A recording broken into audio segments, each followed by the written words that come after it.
আসসালামু আলাইকুম। আপনারা কচুর ফুল কি খেয়েছেন কখনো? বাজারে এখন এই বর্ষার মৌসুমে কচুর ফুলটা অ্যাভেলেবেল পাওয়া যায়। এই ফুলগুলো আম্মু আজকে আমার জন্য কিনে এনেছে। সে কিনে এনে এটা বেছে কুটে দিয়েছে। কাটার সময় পরাগ রেণুটা ফেলে দিয়ে বাকিটা কচু শাকের মতো করেই কেটে দিয়েছে। এরপর এগুলোকে ভালোভাবে ধুয়ে নিয়েছি।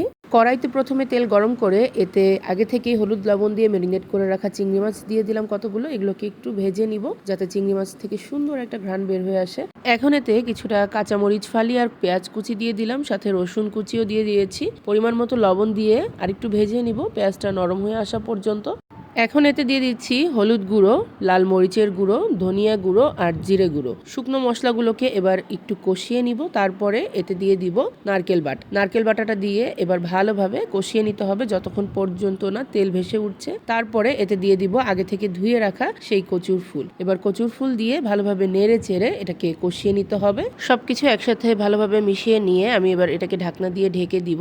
আর এরই মধ্যে কিন্তু কচুর ফুলগুলো একদম নরম হয়ে গেছে। এবার নেড়ে চেড়ে খুব ভালোভাবে এগুলোকে ভাজা ভাজা করে নিতে হবে। আমি একটু স্প্যাচুলার সাহায্যে এগুলোকে এইভাবে ভেঙে দিচ্ছি যাতে ভেতরের রসটা বের হয়ে আসে, আর এটাকে খুব ভালোভাবে ভাজা ভাজা করে নিব। এই কচুর ফুলের আলাদা একটা সুগন্ধ আছে যেটা এটাকে অন্য সবকিছু থেকে আলাদা করে। গরম ভাতে লেবু চিপে এই কচুর ফুল খেতে কিন্তু খুবই মজার। একবার ট্রাই করে দেখবেন, আশা করি ভালো লাগবে।